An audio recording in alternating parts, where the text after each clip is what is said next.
हरे Krishna everyone. आज की class में हम कवर करेंगे joint products and byproducts. पिछली क्लास में हमने प्रोसेस कॉस्टिंग स्टार्ट किया था। प्रोसेस कॉस्टिंग का ही नेक्स्ट पार्ट होता है जॉइंट और बाय प्रोडक्ट की कॉस्ट को कैलकुलेट करना। अब इसके लिए हमें ये तो पता होना चाहिए ना कि भाई ये है क्या, तभी तो इनके खर्चे निकाल पाएंगे हम। और इसको समझने के लिए हम जा रहे हैं एग्जाम्पल पे। क्रूड ऑयल की हम प्रोसेसिंग कर रहे हैं और क्रूड ऑयल को प्रोसेस करने से हमारे पास दो अलग अलग टाइप के प्रोडक्ट्स आ गए। मैंने एक ही रॉ मटेरियल लगाया, एक ही टाइप की प्रोसेसिंग की और मेरे पास दो अलग अलग प्रोडक्ट आ गए। जहाँ पे डीजल को मैं मार्केट में बेच सकती हूँ अराउंड 90 रुपीज़ में और पेट्रोल को मैं मार्केट में बेच सकती हूँ 100 रुपीज़ में। एक बात बताओ यार, ऑर्गेनाइजेशन के लिए पेट्रोल एक वैल्यूएबल प्रोडक्ट और डीजल एक फालतू प्रोडक्ट होगा क्या?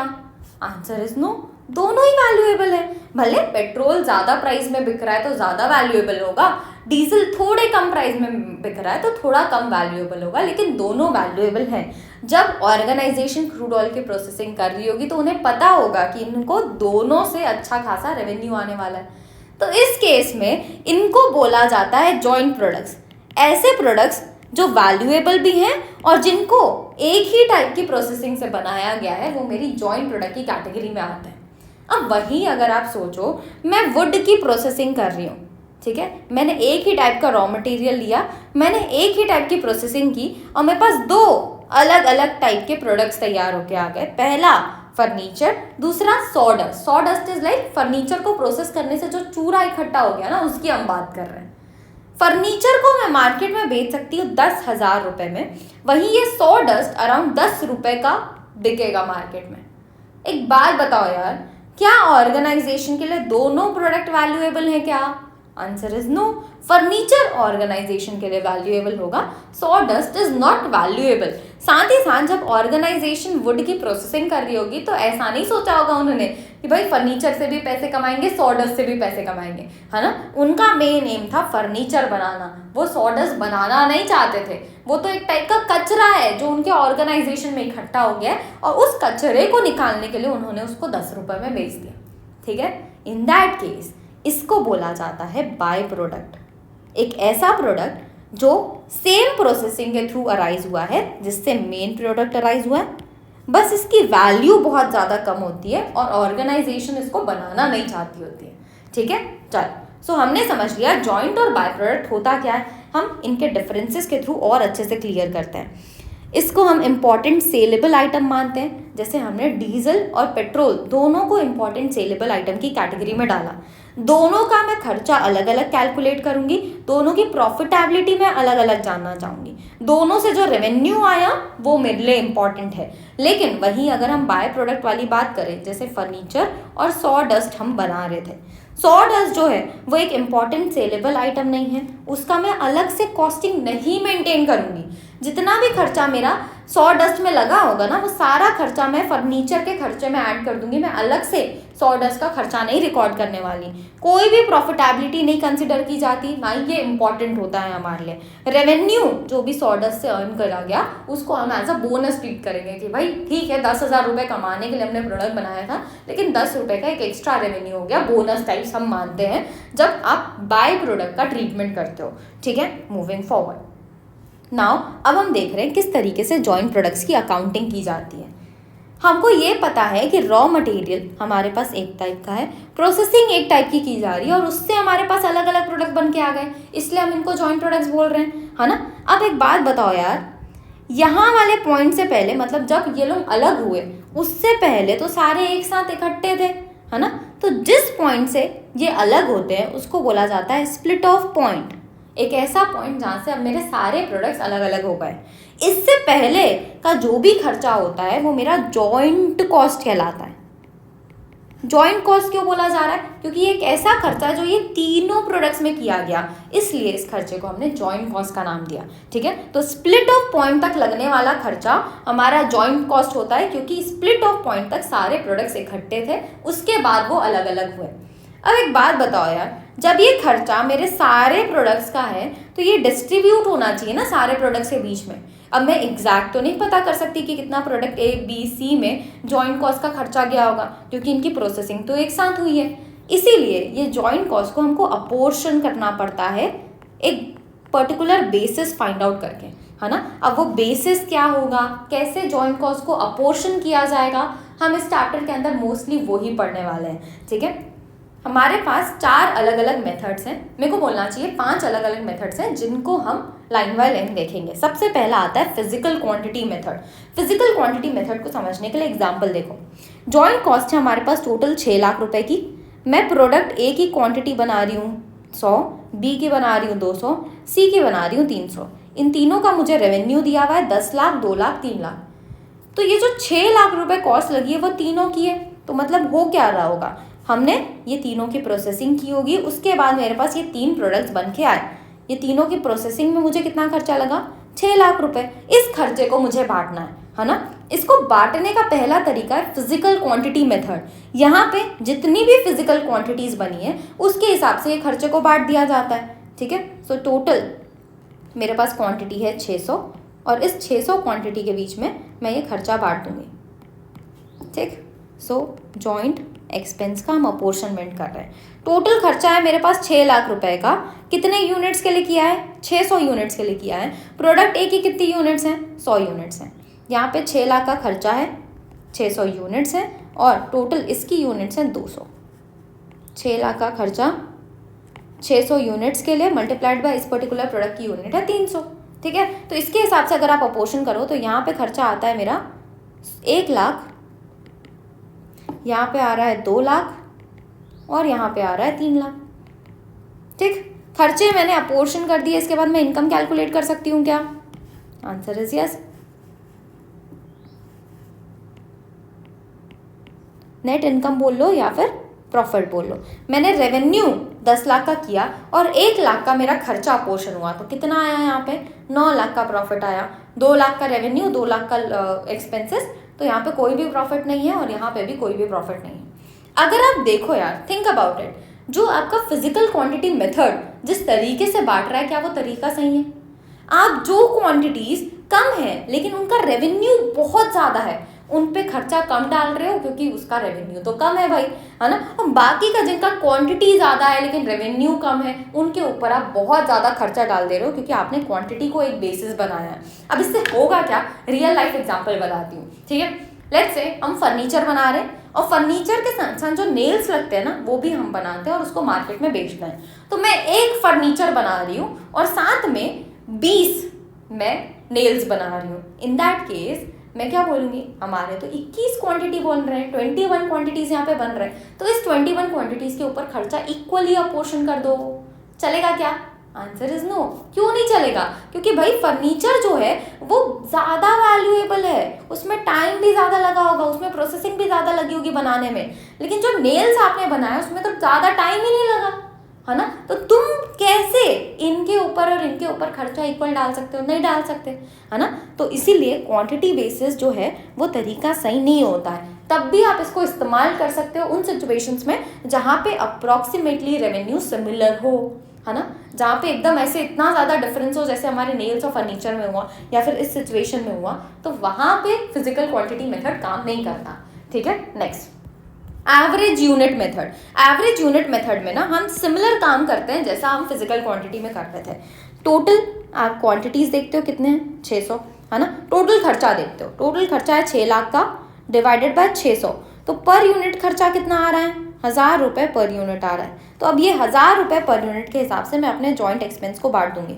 यहाँ पे मैंने 100 यूनिट्स बनाए हैं, मल्टीप्लाइड बाय 1000 रुपये पर unit, that is equal to 1 lakh रुपये। यहाँ 200 यूनिट्स बने हैं, मल्टीप्लाइड बाय 1000, यहाँ आ जाएगा 2 लाख रुपए का खर्चा। एंड लास्ट सिचुएशन में 300 यूनिट्स बने हैं, मल्टीप्लाइड बाय 1000, 3 लाख का खर्चा। तो एट लास्ट मैंने खर्चे को क्वांटिटी के हिसाब से ही बांटा है लेकिन पर यूनिट खर्चा निकालने के बाद बांटा। ठीक, सो 9 लाख नील एंड नील, ये हो गया मेरा प्रॉफिट। ठीक, तो हमारे जो स्टार्टिंग के 2 मेथड थे दोनों फिजिकल क्वांटिटी के ऊपर ही फोकस थे। Next is weighted average method. Weighted average method ने बोला कि यार जो तुम तरीका अपना रहे हो ना क्वांटिटीज के हिसाब से खर्चे बांटने का, वो तरीका गलत है। मैं तुमको सही तरीका बताता हूँ। तुमको क्या करना चाहिए, तुमको हिस्टोरिकल डाटा देखना चाहिए कि पिछले सालों में इन प्रोडक्ट्स में कितना प्रॉफिट हुआ, कितना रेवेन्यू हुआ, कितना खर्चा हुआ, और उसको बेसिस बना के तुम यहाँ पे वेट्स असाइन करो और वेट्स के हिसाब से खर्चे बांटो। तो आपको क्वेश्चन में दिया होगा वेटेड एवरेज में कि कितना वेट्स हर एक सिचुएशन में असाइंड है, जैसे हमको यहाँ पे दिया हुआ है, ठीक है। सो अब क्या करना होगा, हम ना क्वांटिटी को वेट से मल्टीप्लाई करेंगे। 100 into 10 that is equal to 1000, 200 into 2 400 and 300 into 2 600। Total weights कितने हो गए 2000 के। इसके बेसिस में अब आप खर्चों को बांटोगे। 6 लाख का खर्चा डिवाइडेड बाय टोटल वेट है 2000 मल्टीप्लाइड बाय इस सिचुएशन में वेट है 1000, तो यहाँ आ जाएगा 3 लाख।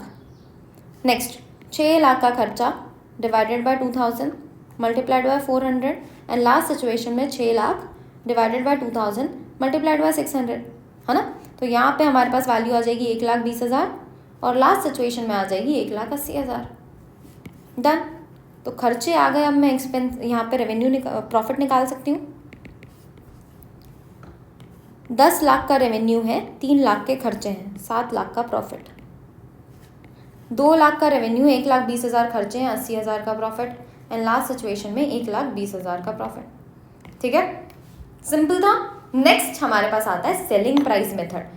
नेट रियलाइजेबल वैल्यू हम अलग से देखेंगे, ठीक है। ये है selling price method. Selling price method में हम जो भी हमारा रेवेन्यू होता है उसके हिसाब से खर्चों को बांट देते हैं। 10 लाख, 2 लाख, 3 लाख, टोटल रेवेन्यू है 15 लाख।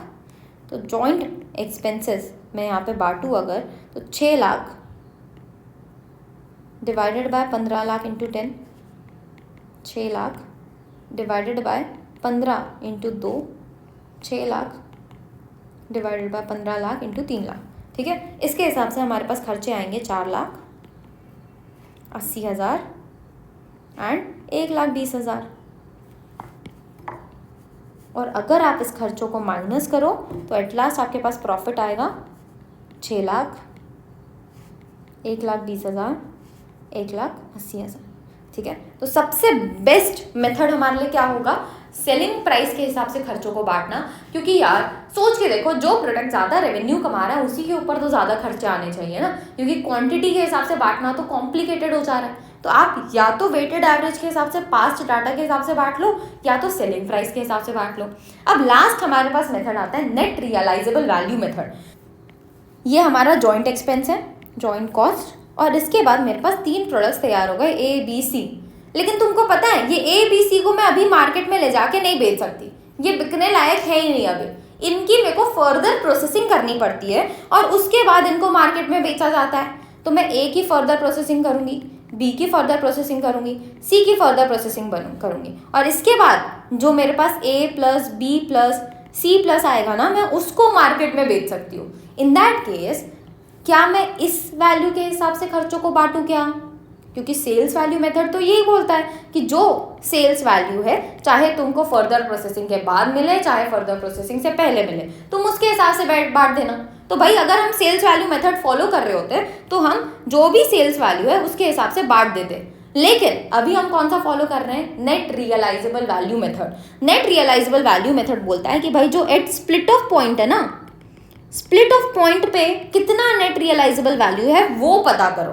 तो मतलब ये स्प्लिट ऑफ पॉइंट है जहाँ पे ये तीनों अलग अलग हुए, तो यहाँ पे कितना रेवेन्यू हो रहा है उसको मेरे को पता करना पड़ेगा। अब कैसे पता करूँ, यहाँ की तो सेल्स वैल्यू अवेलेबल ही नहीं है। तो हम क्या करते हैं ना, जितना रेवेन्यू आपका फर्दर प्रोसेसिंग के बाद वाला अवेलेबल है उसमें से फर्दर प्रोसेसिंग का कॉस्ट को माइनस किया जाता है, और उसके बाद जो वैल्यू आती है उसको हम बोलते हैं नेट रियलाइजेबल वैल्यू, और इसके हिसाब से खर्चे अपोर्शन किए जाते हैं। नाउ टू अंडरस्टैंड दिस हम डायरेक्टली एग्जाम्पल देखते हैं।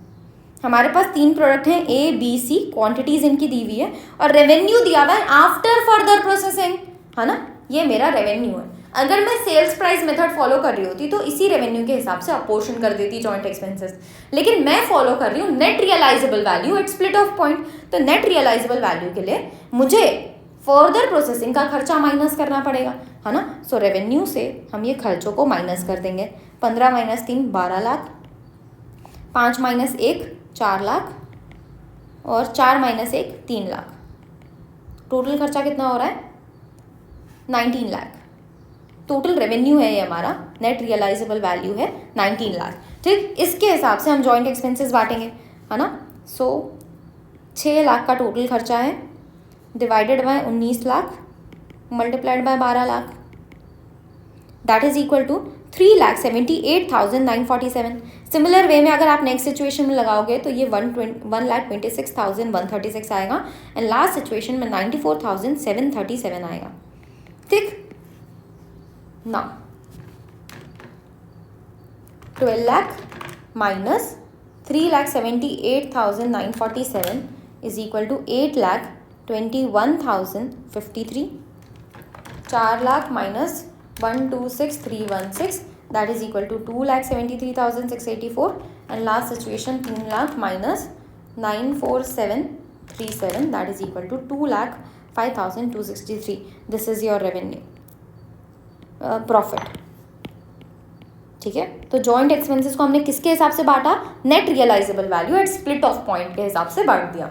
ठीक है, सो आई होप आपको क्लियर हुआ। हमने 5 डिफरेंट मेथड देखे, जहाँ पे पहला था फिजिकल क्वांटिटी, नेक्स्ट था एवरेज यूनिट जहाँ पे हम क्वांटिटी के हिसाब से बांट रहे थे, तीसरा था हमारे पास वेटेड एवरेज जहाँ पे वेट्स के अकॉर्डिंग बांटा जा रहा था जॉइंट एक्सपेंसेस को, फिर हमने देखा सेल्स वैल्यू मेथड और लास्ट हमने देखा net realisable value at split of point method. ठीक है, next accounting for byproducts. अब इसको बताने से पहले मैं पहले ही क्लियर कर देती हूँ कि ये जो हम अकाउंटिंग पढ़ रहे हैं ना, is for only theory purpose. ठीक है, आगे जब आप क्वेश्चंस देखोगे ना, तो क्वेश्चंस के अंदर जैसा जॉइंट प्रोडक्ट का ट्रीटमेंट किया जाता है वैसा ही हम बाय प्रोडक्ट का करने वाले हैं, कुछ अलग नहीं करने वाले। ठीक, तो ये सिर्फ हम थ्योरी पर्पस के लिए समझ रहे हैं। चलो हम बना रहे हैं लेट्स से फर्नीचर, जो मेरा मेन प्रोडक्ट है। ये फर्नीचर को बनाने में मुझे 4,950 रुपये लगते हैं। ठीक, साथ में सॉडस्ट भी बन गया और ये सॉडस्ट को बनाने का जो खर्चा आया हमने कैलकुलेट किया तो अप्रॉक्स 50 रुपये का आ रहा था। तो टोटल खर्चा कितना हो गया? 5,000 रुपये का। ये जो 5,000 रुपये का खर्चा है ना, हम सॉडस्ट का अलग से नहीं शो करते, हम सारा खर्चा जो मेन प्रोडक्ट है उसके अंदर शो करेंगे, है ना। अब बात आती है रेवेन्यू की। इसका रेवेन्यू लेट्स से हुआ है 10,000 रुपये और इसका रेवेन्यू हुआ है 10 रुपये। इसका जो भी रेवेन्यू होगा मेन प्रोडक्ट का वो तो मेन प्रोडक्ट में ही शो होगा, लेकिन जो सॉडस्ट का रेवेन्यू है उसका क्या किया जाए, ये कॉम्प्लिकेशन है। और ये हमको बताया गया कि भाई देखो, सॉडस्ट का जो रेवेन्यू आएगा ना, पहला ट्रीटमेंट तुम ये कर सकते हो कि जो फर्नीचर का रेवेन्यू है उसी में ऐड कर दो ये 10 रुपये का रेवेन्यू जो तुमको सॉडस्ट से मिला। दूसरा ट्रीटमेंट होता है कि तुम अदर इनकम में लिख दो। तुम अगर नहीं चाहते कि तुम मटेरियल का मीन्स जो मेन प्रोडक्ट है फर्नीचर उसके रेवेन्यू में नहीं ऐड करना चाहते तो तुम अदर इनकम में ऐड कर दो। तुम इनकम में शो ही नहीं करना चाहते अगर तुम्हारे बाय प्रोडक्ट का रेवेन्यू, तो तुम खर्चों से माइनस कर दो। ठीक है, और अगर तुमने इस सॉडस्ट की फर्दर प्रोसेसिंग कर दी है ना, सॉडस्ट 10 रुपये में बिक रहा था, मैंने इसकी फर्दर प्रोसेसिंग की, अब मैं इसको 100 रुपये में बेच सकती हूँ। फर्दर प्रोसेसिंग में मैंने 20 रुपये खर्च किया। इन दैट केस जितने में आप बेच सकते हो ना 100 रुपये में, उसमें से जो फर्दर प्रोसेसिंग का खर्चा है वो हटा दो। जो नेट रियलाइजेबल वैल्यू आएगी, ये नेट रियलाइजेबल वैल्यू तुम फर्नीचर के कॉस्ट से माइनस कर देना। ठीक है, तो ये 4 तरीके हैं जो हमको बताए गए हैं। पहला तरीका सेल्स रेवेन्यू में ऐड कर दो मेन प्रोडक्ट के, दूसरा तरीका अदर इनकम में शो कर दो, तीसरा तरीका कॉस्ट से रिड्यूस कर दो मेन प्रोडक्ट के, चौथा तरीका अगर तुमने इसका फर्दर प्रोसेसिंग कर दिया है तो जो भी नेट रियलाइजेबल वैल्यू है उसको मेन प्रोडक्ट के कॉस्ट से माइनस कर दो। ठीक है, मोस्टली नेट रियलाइजेबल वैल्यू वाला ही मेथड प्रेफर किया जाता है। चलो अब हम जा रहे हैं क्वेश्चंस में और क्वेश्चंस के थ्रू हम समझेंगे कि कैसे कैलकुलेशंस होती है ना। मोस्ट इंपॉर्टेंट थिंग, आपको क्वेश्चन में बताएगा कि आपको किस तरीके से कैलकुलेशन करनी है, तो आपको बिल्कुल टेंशन लेने की ज़रूरत नहीं है। जो जैसा क्वेश्चन में दिया होगा हम सिर्फ वैसा वैसा स्टेप फॉलो करते जाएंगे। ठीक है, चलो। Zint Limited in the course of refining crude oil obtains 4 joint products PQRS। तो हम क्रूड ऑयल की रिफाइनिंग कर रहे हैं और रिफाइन करने के बाद हमारे पास 4 प्रोडक्ट्स आए हैं PQRS। ठीक, next, the total cost till the split of point was 9,76,640। Split of point तक का खर्चा है 9,76,640। स्प्लिट ऑफ पॉइंट तक का खर्चा कौन सा होता है? जॉइंट कॉस्ट का होता है, तो ये हमारा जॉइंट कॉस्ट हमको दिया हुआ है। Next, output in sales in the year 2023, P का आउटपुट आ रहा है 50,000 गैलन्स। सेल्स अमाउंट है 12,50,000, मतलब इसको मैं बेच के 12,50,000 रुपये कमा सकती हूँ। और इसकी मैंने फर्दर प्रोसेसिंग की है 2,60,000 की, तो भाई ये जो तुमको रेवेन्यू दिया है ना 12,50,000 का, ये अर्न किया जा रहा है after further processing. In that case P में मैंने फर्दर प्रोसेसिंग की, सिमिलर वे में क्यू में भी फर्दर प्रोसेसिंग हुई है, उसके बाद उसको बेचा जा रहा है, इसमें भी फर्दर प्रोसेसिंग है। आर में कोई फर्दर प्रोसेसिंग नहीं है, और एस में भी फर्दर प्रोसेसिंग की है 10,000 की, और उसके बाद उसको बेचा जा रहा है। ठीक, आपको डिटरमाइन करना है net income for each of the product अगर जॉइंट कॉस्ट को अपोर्शन किया जा रहा है on the basis of sales value of different products. हर एक प्रोडक्ट की सेल्स वैल्यू क्या है उसके हिसाब से मैं जॉइंट कॉस्ट को बांटने वाली हूँ। इन दैट केस जो ये सेल्स वैल्यू दिया हुआ है उसके हिसाब से इस खर्चों को अपोर्शन कर देंगे। ठीक, so first method PQRS 4 products हैं हमारे पास, और लास्ट में हम इसका टोटल कॉस्ट और रेवेन्यू को भी शो कर सकते हैं। ठीक, हमको रेवेन्यू दिया हुआ है 12,50,000, 30, 50, 80।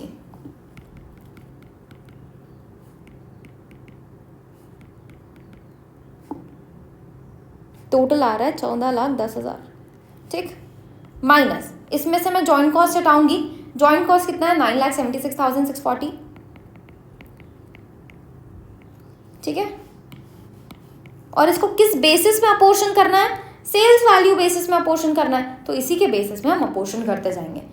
टोटल हमारा रेवेन्यू है 14,10,000 का, मल्टीप्लाइड बाय इस पर्टिकुलर केस में हमने अर्न किया है 12,50,000।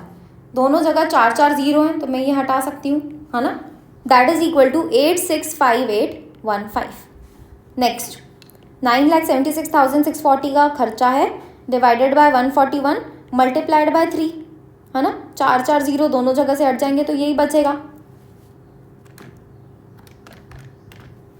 ये हमारे पास आ रहा है 20,780। Next situation 9,76,640 divided by 141 into 5, 3,46,033।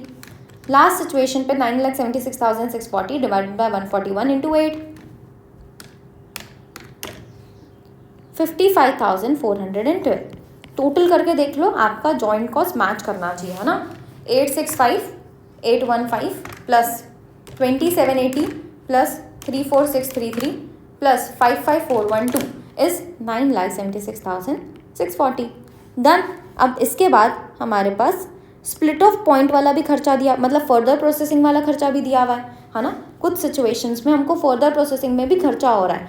As मुझे नेट इनकम निकालना है, मतलब मेरा प्रॉफिट पता करना है, तो मेरे को सारे खर्चे माइनस करने पड़ेंगे। जॉइंट कॉस्ट हमने माइनस कर दिया, सेपरेट कॉस्ट अब माइनस कर देते हैं। 2,60,000, 20,000 और 10,000।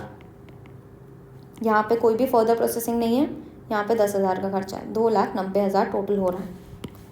ठीक, अब जो भी खर्चे आप माइनस कर रहे हो उनको ब्रैकेट में लिख दो ताकि क्लियर रहे कि भाई इसको माइनस करना है ना। 12,50,000 माइनस 86,815, नहीं 12,50,000 minus 865,815 minus 2,60,000, that is equal to 124,185।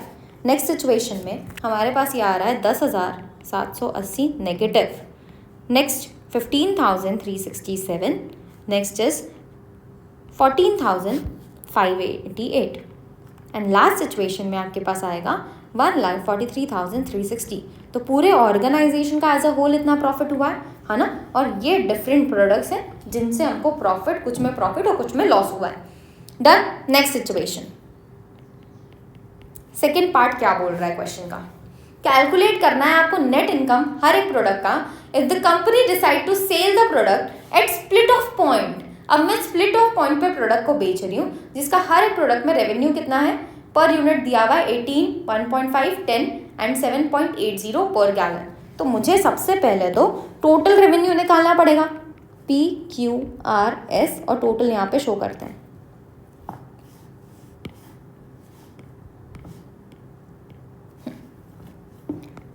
Total revenue निकालने के लिए मुझे आउटपुट चाहिए क्योंकि मुझे खर्चा तो पर यूनिट बेसिस में दिया हुआ है।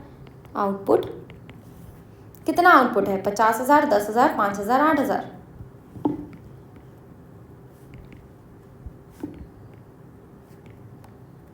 और पर यूनिट जो प्राइस है मुझे वो भी दिया हुआ है। 18, 1.5, 10 and 7.8.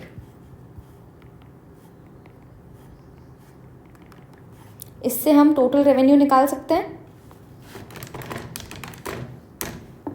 9 lakh, 15,000, 50,000 and last situation में 62,400।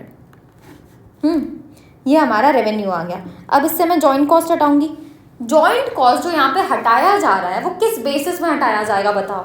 क्या यहाँ पे नेक्स्ट पार्ट में अलग से बोला है क्या कुछ कि तुमको इस तरीके से कैलकुलेट करना है? नहीं बोला है। इन दैट केस जैसे तुमने जॉइंट कॉस्ट को पहले अपोर्शन किया, सेम वही जॉइंट कॉस्ट का खर्चा अपोर्शन जैसे हुआ है वैसे ही तुम यहाँ पे लिख लोगे। तुम कुछ भी अलग से नहीं करने वाले, क्योंकि क्वेश्चन ने हमको कुछ और करने बोला ही नहीं है। ठीक, 865, 815, 20780, 34633 एंड लास्ट 55412। टोटल खर्चा है 9,76,640 का। ठीक, टोटल रेवेन्यू भी देख लेते हैं यहाँ पे कितना है। 9 lakh plus 15,000 plus 50,000 plus 62,400, 10,27,400। Next, इसके बाद फर्दर प्रोसेसिंग का खर्चा आएगा क्या? Answer is no. क्यों नहीं आएगा? क्योंकि क्वेश्चन में पहले ही बोल दिया गया है कि हम फर्दर प्रोसेसिंग नहीं कर रहे, हम स्प्लिट ऑफ पॉइंट पे ही बेच रहे हैं। स्प्लिट ऑफ पॉइंट पे बेच रहे हो तो कोई भी फर्दर प्रोसेसिंग का खर्चा नहीं आएगा। 9 lakh minus 865,815 is 34,185। Next situation में हमारे पास ये आ रहा है 5,780 negative, 15,367 and 6,988। Last 10,27,400 minus 9,76,640 is 50,760। ठीक, अब एक बात बताओ यार, पहले मैं जब फर्दर प्रोसेसिंग कर रही थी तो मेरे पास प्रॉफिट आ रहा था 1,43,360 का ऑर्गेनाइजेशन एज अ होल में, और अभी मेरा प्रॉफिट आ रहा है 50,760 का। क्या ये सिचुएशन अच्छी है? क्या नहीं है। तो क्या ऑर्गेनाइजेशन को सारे प्रोडक्ट को फर्दर प्रोसेसिंग करना चाहिए क्या? देखो, कभी भी डिसीजन ना पूरे ऑर्गेनाइजेशन के एज अ होल प्रॉफिट के हिसाब से नहीं लिया जाता, हम हर एक प्रोडक्ट वाइज डिसीजन लेते हैं। सो फर्स्ट सिचुएशन में अगर आप देखो तो प्रोडक्ट पी का फर्दर प्रोसेसिंग करने से 1,24,000 के आसपास मैं अर्न कर रही हूँ, और यहाँ पे मैं सिर्फ 34,000 अर्न कर पा रही हूँ। कौन सी सिचुएशन बेटर है प्रोडक्ट पी के लिए? फर्दर प्रोसेसिंग वाली। सिमिलर वे में क्यू के लिए अगर आप देखो तो 10,780 पड़ रहा है आफ्टर फर्दर प्रोसेसिंग लॉस, और यहाँ पे जो लॉस है वो कम हो चुका है, 5,780 पड़ रहा है। कब? जब आप फर्दर प्रोसेसिंग नहीं कर रहे हो। तो क्यू के लिए बेटर सिचुएशन है फर्दर प्रोसेसिंग ना करना। आर की तो फर्दर प्रोसेसिंग पहले से हो ही नहीं रही है, तो वो बिना फर्दर प्रोसेसिंग में ही बेस्ट है। नेक्स्ट, एस का अगर आप फर्दर प्रोसेसिंग करते हो तो 14,588, नहीं करते हो तो 6,988। कौन सा बेटर है? ये वाला सिचुएशन बेटर है ना? तो आपको यही बताना होता है कि भाई कौन सी सिचुएशन बेटर है। लास्ट क्वेश्चन देखोगे तो यही पूछा जा रहा है कि एडवाइस करो मैनेजमेंट ऑफ जिंक लिमिटेड को कि जब हम 4 प्रोडक्ट्स बना रहे हैं तो किसको स्प्लिट ऑफ पॉइंट पे बेचना चाहिए, किसको आफ्टर फर्दर प्रोसेसिंग बेचना चाहिए। तो आप क्या बताओगे कि भाई पी और एस ऐसे प्रोडक्ट्स हैं जिसका फर्दर प्रोसेसिंग के बाद बेचा जाएगा, और क्यू और आर ऐसे प्रोडक्ट्स हैं जिसको बिना फर्दर प्रोसेसिंग के बेचा जाएगा।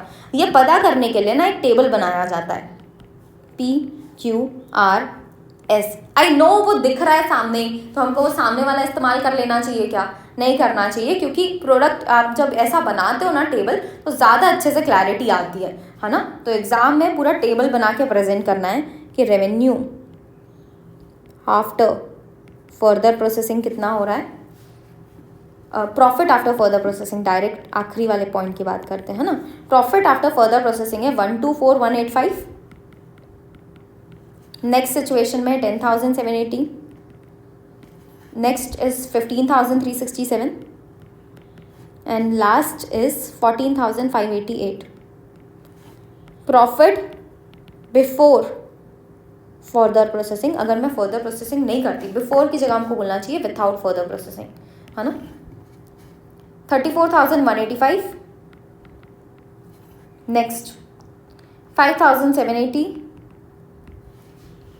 15,367 एंड 6,988।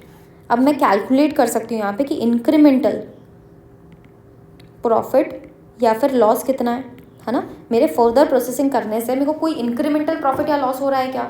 124,185 माइनस 34,185, मेरे को यहाँ पे एक्स्ट्रा प्रॉफिट हो रहा है 90,000 का, है ना। नेक्स्ट 10,780 मेरे को पहले means after further processing loss हो रहा है, और बिफोर फर्दर प्रोसेसिंग मेरे को 5,780 का लॉस हो रहा है। तो इस सिचुएशन में अगर आप देखो तो अब मेरे को एक्स्ट्रा लॉस बेयर करना पड़ रहा है 4,220 का आफ्टर फर्दर प्रोसेसिंग। नेक्स्ट यहाँ पे कोई भी चेंजेस नहीं है। लास्ट सिचुएशन में 14,588 minus 6,988 that is equal to 7,600। तो सिचुएशन समझना, आफ्टर फर्दर प्रोसेसिंग मेरे को 90,000 का एक्स्ट्रा प्रॉफिट मिल रहा है पी में, 4,220 का एक्स्ट्रा लॉस हो गया है, और 7,600 का मेरे को एक्स्ट्रा प्रॉफिट मिल रहा है एस में। इन दैट केस क्यू और आर ऐसे प्रोडक्ट्स हैं जिनको मेरे को फर्दर प्रोसेसिंग नहीं करनी चाहिए, और पी और एस ऐसे प्रोडक्ट्स हैं जिनकी फर्दर प्रोसेसिंग की जाएगी। सो एट लास्ट आप लिख दोगे product P and S should be further processed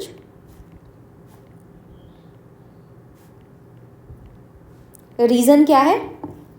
because they are earning higher profits after further processing.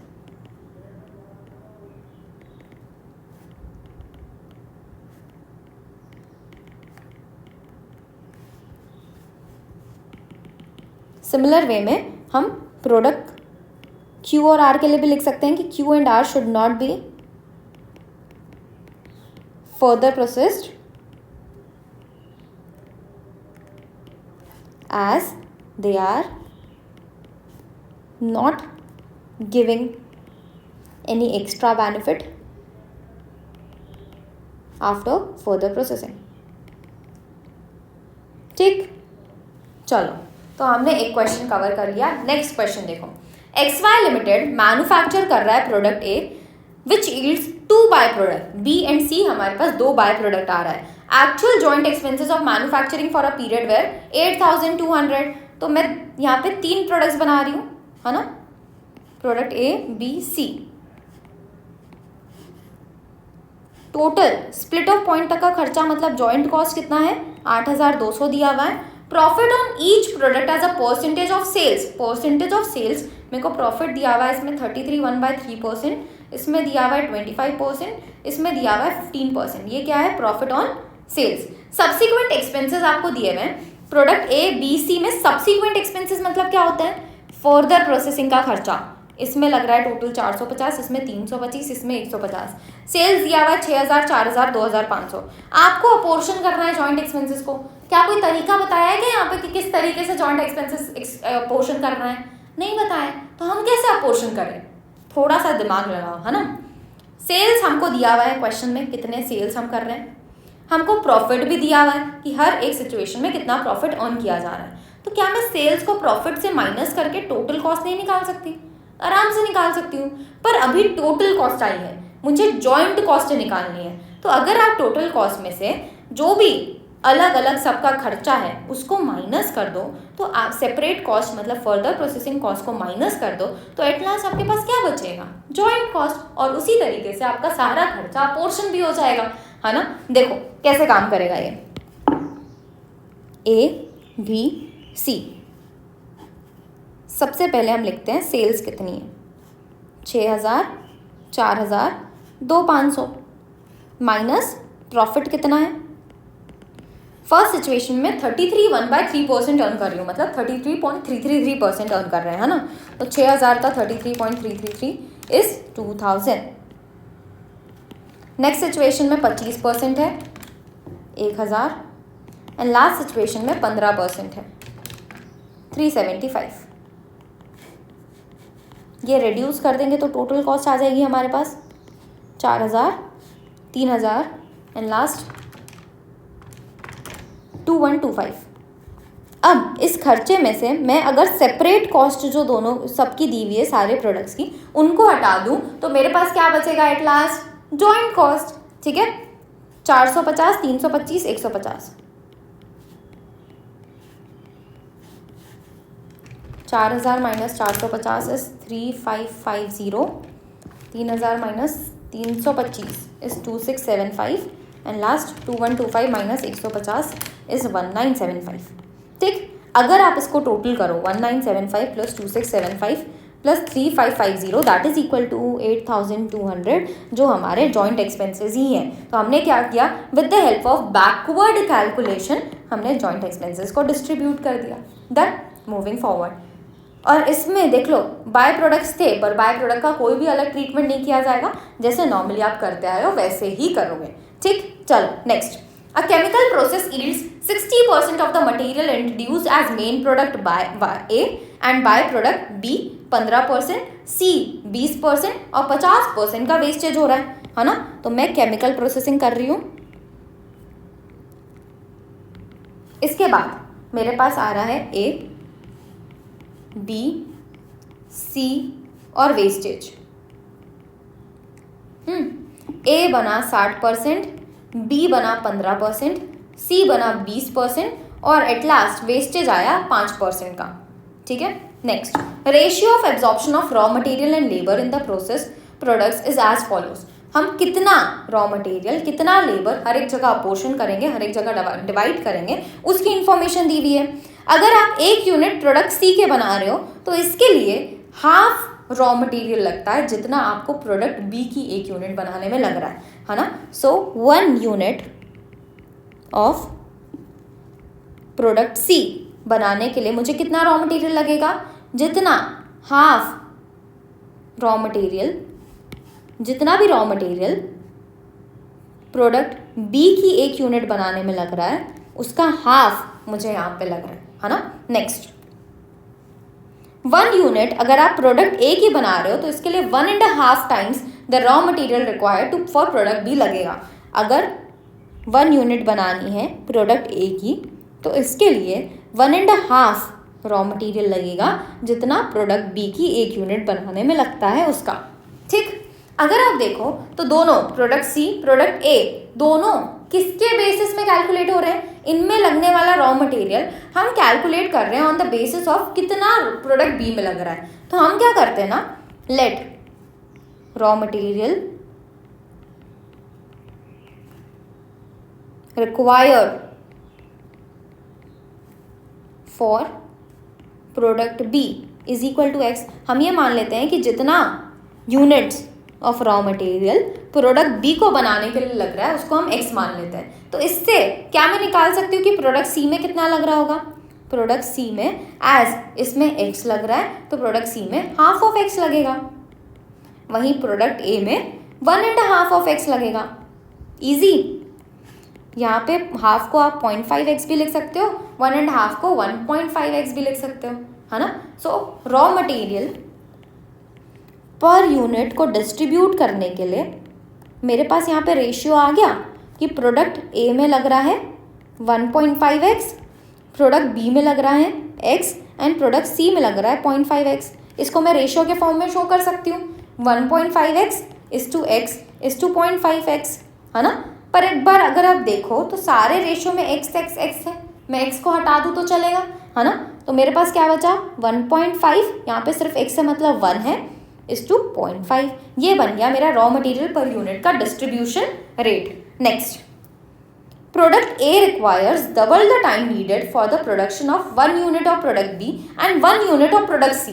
क्या बोल रहा है समझना, प्रोडक्ट A का अगर 1 यूनिट आपको बनाना है तो इसमें कितना टाइम लग रहा है, डबल टाइम लग रहा है जितना आपको प्रोडक्ट B की 1 यूनिट बनाने में लगता है और जितना टाइम आपको प्रोडक्ट C की 1 यूनिट बनाने में लगता है।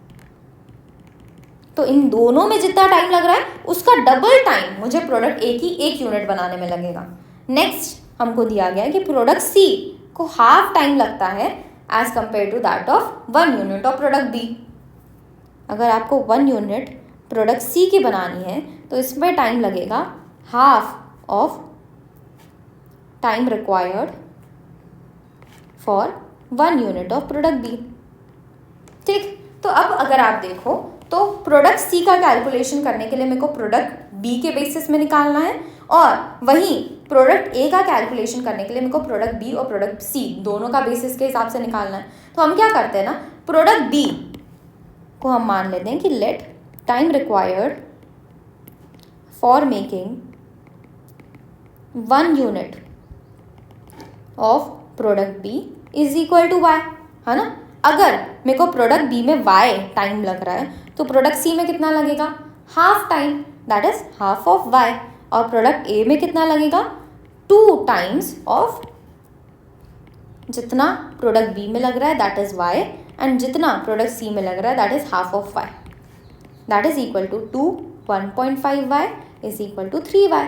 तो यहाँ पे भी मैं जो हमारा टाइम है, टाइम किसके लिए इस्तेमाल किया जाता है, लेबर्स के लिए, है ना। तो टाइम का डिस्ट्रीब्यूशन करने के लिए मैं यहाँ पे रेशियो बना सकती हूँ। प्रोडक्ट ए में टाइम लग रहा है 3y, प्रोडक्ट बी में टाइम लग रहा है y, एंड प्रोडक्ट सी में टाइम लग रहा है 0.5y, that is equal to 3y is to y is to 0.5y। और एट लास्ट हम क्या लिख सकते हैं, 3:1 इज टू 0.5। ठीक, नेक्स्ट इसके बाद ओवरहेड्स का डिस्ट्रीब्यूशन का रेट मुझे पहले ही दे दिया है कि 6:1 में इसको डिस्ट्रीब्यूट करना है। अब हमको कॉस्ट डाटा दिया है, इनपुट 1000 यूनिट्स लगेंगे, ऑफ कॉस्ट 4,600 रुपये के हैं और 1000 यूनिट्स मुझे लग रहे हैं। तो एक बात बताओ यार, जो मैंने 1000 यूनिट्स यहाँ डाले होंगे उससे मेरे पास ए कितना बन के आ रहा है, 60%, मतलब 600 यूनिट्स। बी कितना बन के आ रहा है, 15%, मतलब 150 यूनिट्स। सी 200 यूनिट्स, और एट लास्ट वेस्टेज कितना हो रहा है, 50 यूनिट्स। तो एक बात बताओ, क्या मैं कोई भी खर्चा वेस्टेज के ऊपर डालूंगी, क्या नहीं डालूंगी, क्योंकि ये नॉर्मल वेस्टेज है हमारा। एब नॉर्मल होता तो स्पेसिफिकली हमको बताया जाता, नहीं बताया, मतलब ये नॉर्मल वेस्टेज की तरह हम ट्रीट करेंगे, और जितना भी खर्चा हुआ है वो हम फिनिश्ड यूनिट्स पे ए, बी और सी के डालेंगे। ठीक, अब देखो हमको इनपुट का खर्चा दिया हुआ है 4,600। ये 4,600 को मेरे को तीनों प्रोडक्ट्स में डिस्ट्रीब्यूट करना है, और इसके लिए हमने डिस्ट्रीब्यूशन रेट भी निकाल लिया है कि रॉ मटेरियल का अगर आपको पर यूनिट डिस्ट्रीब्यूशन करना है तो 1.5:1:0.5 के रेशियो में कर दो। पर एक बात बताओ यार, क्या यहाँ पे पर यूनिट खर्चा दिया है क्या, आंसर इज नो। हमको तो खर्चा टोटल दिया हुआ है, तो टोटल खर्चा डिस्ट्रीब्यूट करने के लिए आपको टोटल के लिए यहाँ पे रेशियो निकालना पड़ता है। ठीक है, कि टोटल अगर रॉ मटेरियल का खर्चा है तो उसका डिस्ट्रीब्यूशन का रेशियो क्या होगा ना। Raw material per unit distribute करने के लिए मेरे पास क्या रेशियो है, 1.5:1:0.5।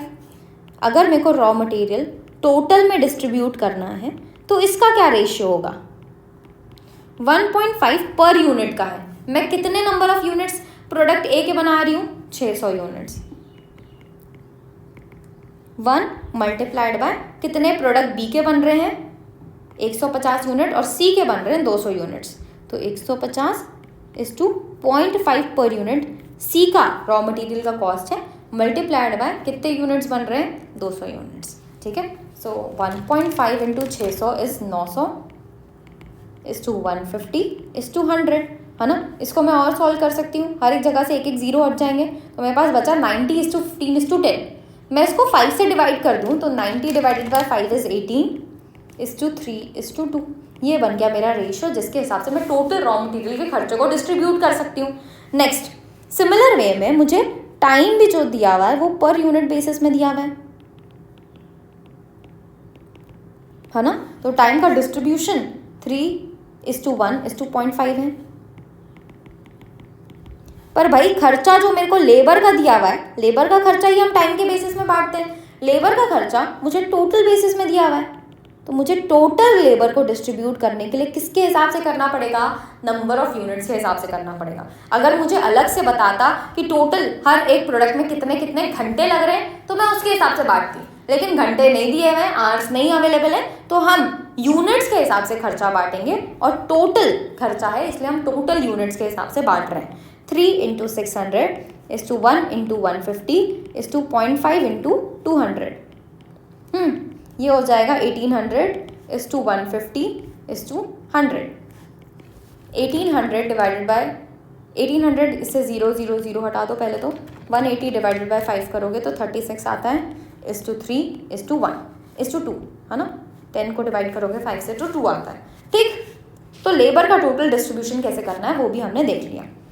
नेक्स्ट, इसके बाद आ रहा है ओवरहेड्स 6000 रुपये। देखो यार ध्यान से समझना, हमने स्टार्टिंग में जब कॉस्ट शीट समझी थी तो हमने समझा था कि जो आपका मटेरियल होता है, जो आपका डायरेक्ट लेबर होता है, ये पर यूनिट बेसिस में कैलकुलेट हो सकते हैं, लेकिन ओवरहेड्स कुछ केसेस में पर यूनिट में निकलते हैं, कुछ केसेस में नहीं लगते हैं, है ना।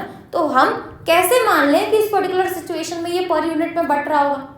हम नहीं मान सकते अपने मर्जी से, है ना। तो हम ये मानेंगे कि भाई इसका डिस्ट्रीब्यूशन जैसे दिया है वैसे ही कर दो, इसमें कोई पर यूनिट का कैलकुलेशन हम नहीं करने वाले।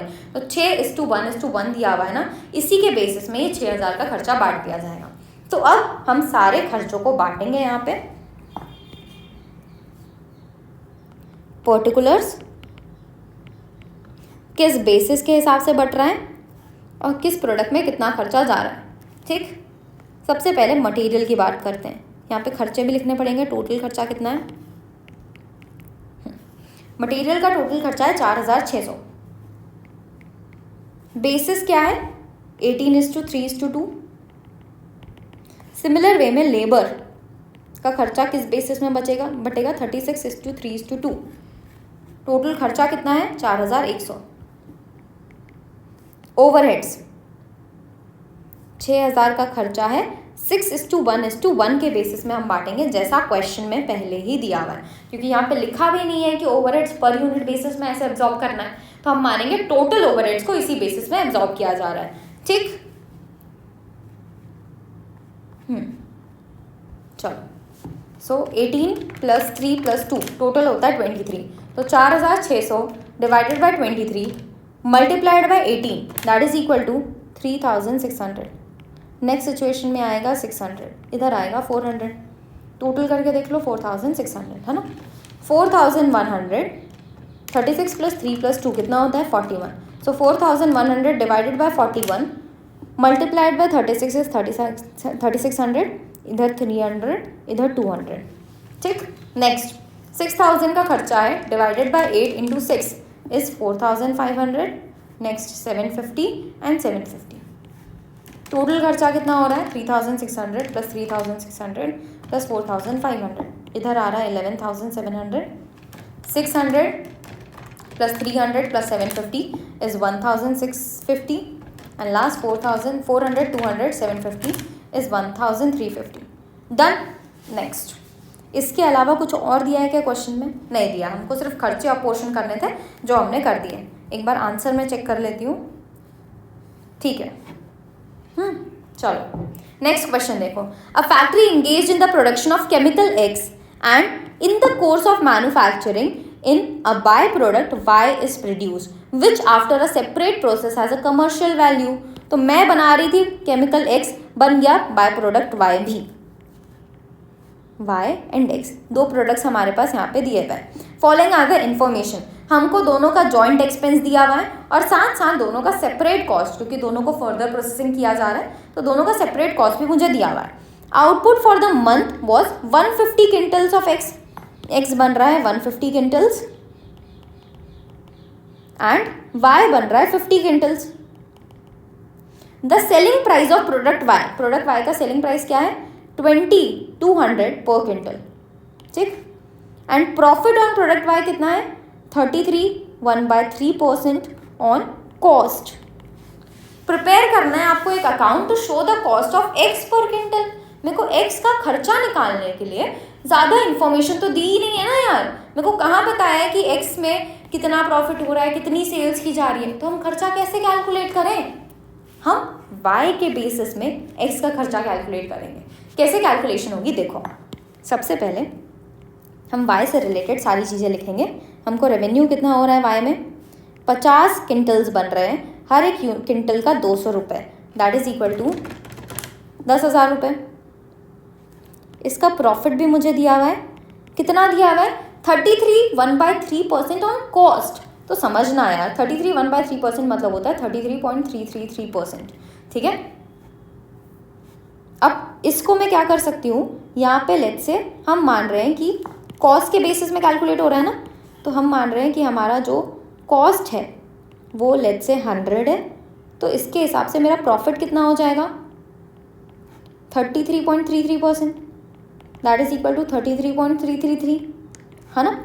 अगर मेरा कॉस्ट 100 है, प्रॉफिट 33.33 है, तो मेरा सेल वैल्यू कितना हो जाएगा, cost plus profit, that is 133.333। अब इस सिचुएशन में अगर आप देखो तो मुझे रेवेन्यू अवेलेबल है जो इससे डिनोट करता है ना, और मेरे को निकालना क्या है, प्रॉफिट निकालना है। तो मैं यही बेसिस यहाँ पे इस्तेमाल करने वाली हूँ। 10,000 का रेवेन्यू है, मल्टीप्लाइड बाय मेरे को निकालना है 33.333, that is my profit, divided by 10,000 किसको डिनोट करता है, 133.333। ठीक, तो 10,000 इंटू 33.333 डिवाइडेड बाय 133,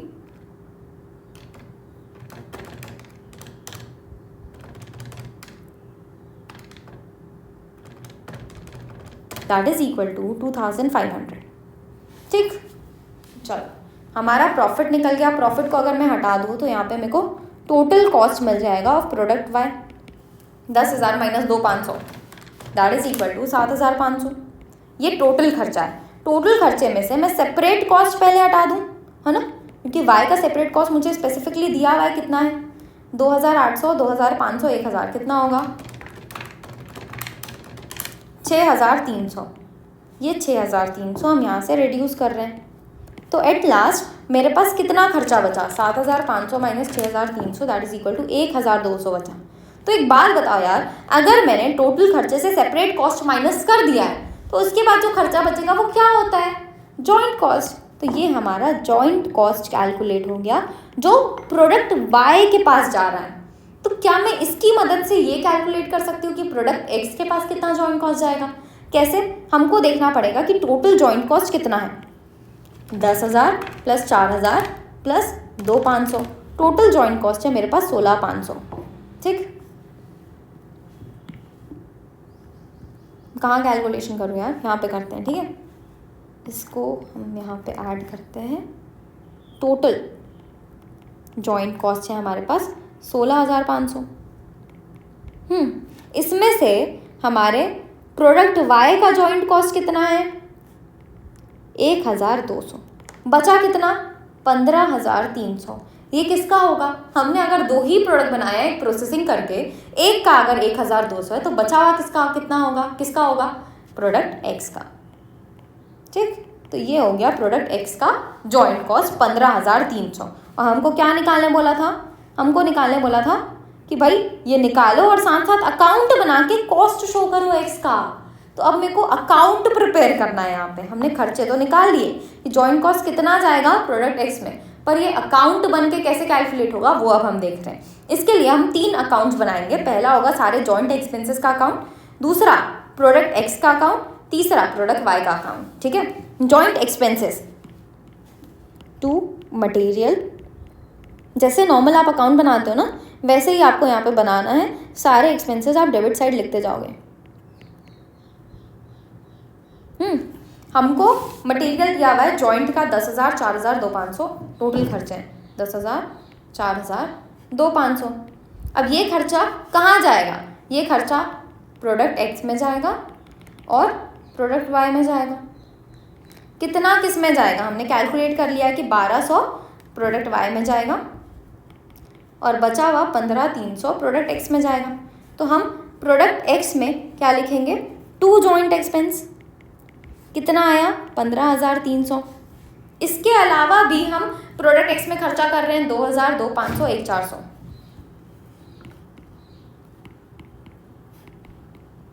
किस में खर्चा हो रहा है, material, labour and overheads. By इस खर्चे से मेरे पास कॉस्ट ऑफ प्रोडक्शन आ जाएगा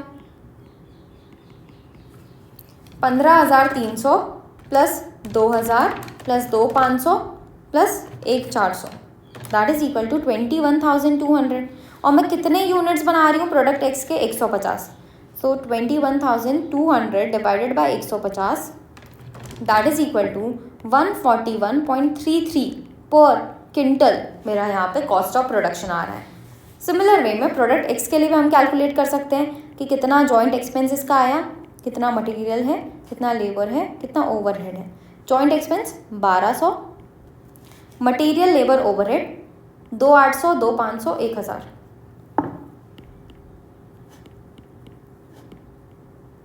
इससे इसका कॉस्ट ऑफ प्रोडक्शन आ जाएगा 1,200, 2,800, 2,500 एंड 1,000। 7,500। 7,500 डिवाइडेड बाय 50 यूनिट्स यहाँ पे बन रहे हैं, that is equal to 150 rupees per quintal यहाँ पे प्राइस हो रहा है। डन। हमको सिर्फ यहाँ पे प्रोडक्ट एक्स का अकाउंट बनाने बोला था, हमने तीनों देख लिया ताकि हमको चीज़ें अच्छे से क्लियर हो जाए कि क्या कहाँ से कैसे आ रहा है। ठीक, चलो next. Progressive manufacturing company manufactures one main product and 2 by products. Data for a month are shown as follows. Main product और by product A, by product B का आपको इन्फॉर्मेशन दिया हुआ है। सबसे पहले मुझे सेल्स दी हुई है, मैन्युफैक्चरिंग कॉस्ट दिया हुआ है बिफोर सेपरेशन, टोटल 75,000 खर्च हो रहा है तीनों प्रोडक्ट्स को बनाने के लिए। After separation 23,000, 2,200, 1,800। एडमिनिस्ट्रेशन का खर्चा दिया हुआ है बांट के। Ratio of distribution of selling cost, selling cost का डिस्ट्रीब्यूशन का रेशियो दिया हुआ है 85, 10 and 5। Net profit in sales दिया हुआ है 20%, 15%, 10%। अगर आप नोटिस करो सारे खर्चे एक्सेप्ट सेलिंग कॉस्ट मुझे दिए हुए हैं, लेकिन सेलिंग कॉस्ट का सिर्फ रेशियो दिया हुआ है। इसका खर्चा कितना हुआ कौन बताएगा?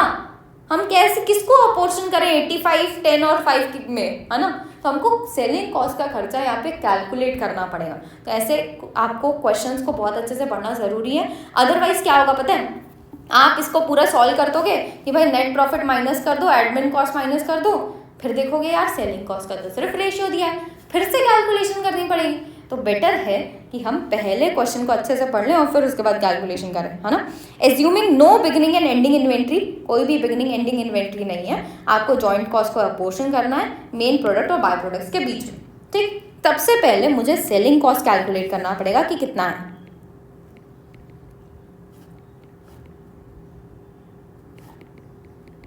इसके लिए मुझे चाहिए कि पहले सेल्स बता दो कितना है। टोटल सेल्स देखूंगी मैं 1,50,000 प्लस 12,000 प्लस 7,000,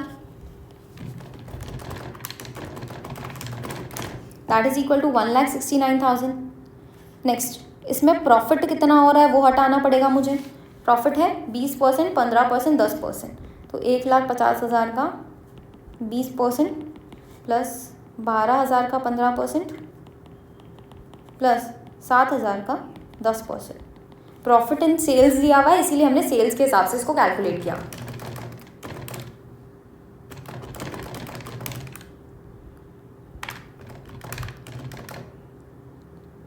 $32,500 का यहाँ पे हमारे पास प्रॉफिट आ रहा है।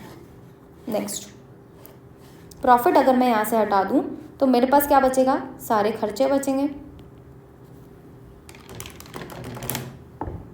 1,36,500। अब मेरे पास है एडमिन का खर्चा 12,000, 1,500, 1,000, दैट इज 14,500। एंड जो भी खर्चे दिए हुए हैं ना उनको हम डायरेक्टली एक साथ माइनस करते जाते हैं। After separation cost 23,000, 2,200, 1,800।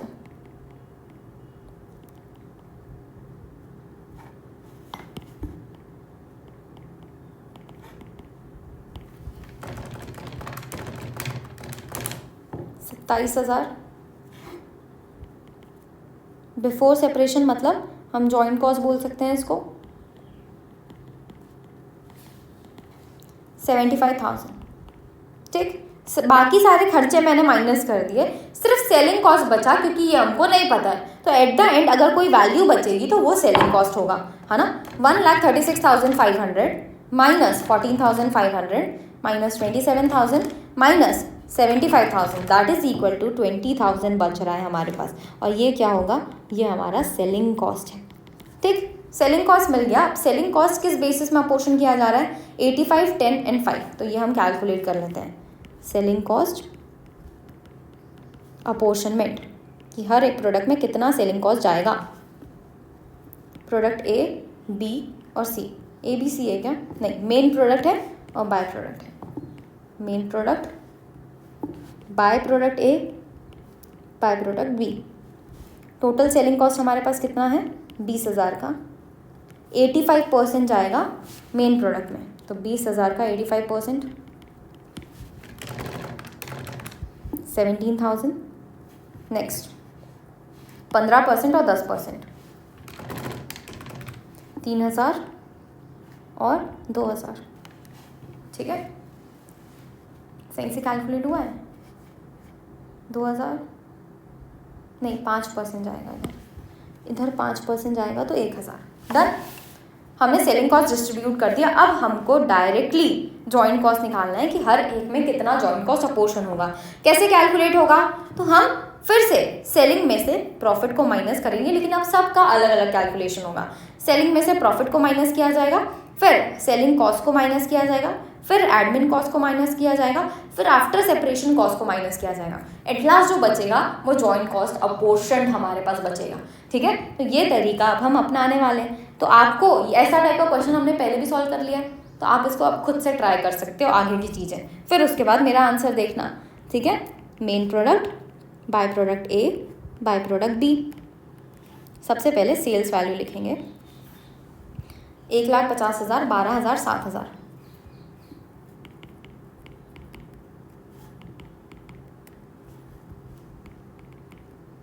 Minus profit,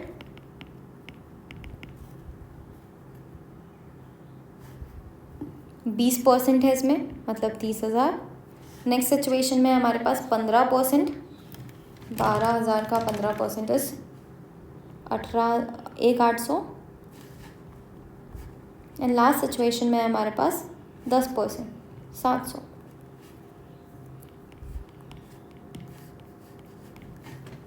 $1,20,000, 10,200, 6,300। ये हो गए हमारे टोटल कॉस्ट। टोटल कॉस्ट में से सबसे पहले सेलिंग कॉस्ट हम हटाएंगे,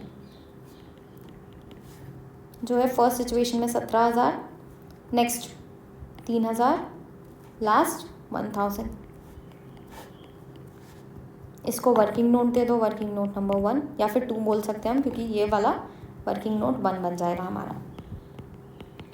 ठीक, वर्किंग नोट नंबर 2 से हमको सेलिंग कॉस्ट मिल गया। सेलिंग कॉस्ट हटाएंगे, फिर उसके बाद हमारे पास आता है admin cost, 12,000, 1,500, 1,000।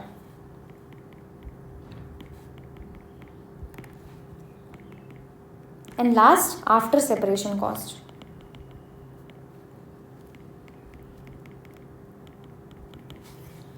that is 23,000, 2,200 and 1,800.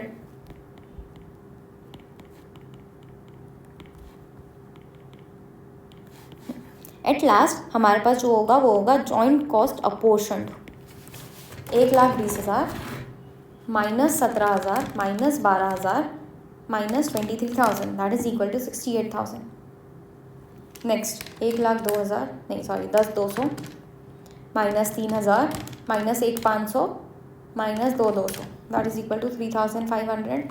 And last 6,300 minus 1,000 minus 1,000 minus 1,800, 2,500। Total करो, 2,500 plus 3,500 plus 68,000, that is equal to 74,000। क्या हमको पहले से जॉइंट कॉस्ट बताया था कितना है? 75,000 है। क्या प्रॉब्लम हो गई यार? कुछ तो कैलकुलेशन में गड़बड़ है ना? क्या गड़बड़ है? Let me check.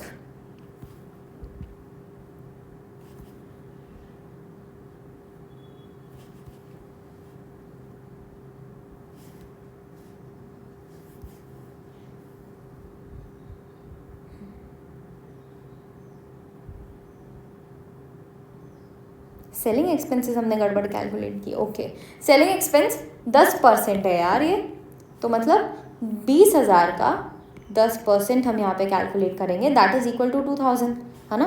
हमको ये वाली वैल्यू लेनी थी, ये थी, मैंने प्रॉफिट वाली वैल्यू ले ली।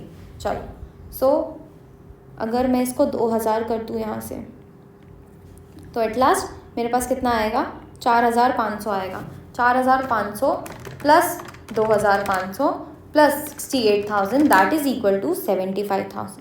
डन। तो हमने जॉइंट एक्सपेंसेस को भी डिस्ट्रीब्यूट कर दिया। नेक्स्ट क्वेश्चन देखो, in a factory producing joint products of 2 varieties, 2 variety के जॉइंट प्रोडक्ट्स बन रहे हैं। फॉलोइंग डाटा हमको दिया हुआ है। Sales of product X and Y 7,50,000, दोनों का सेल्स एक साथ दिया हुआ है। ठीक है, direct material, labour, variable overhead लग रहा है 150% on labour and fixed overhead है 2 लाख।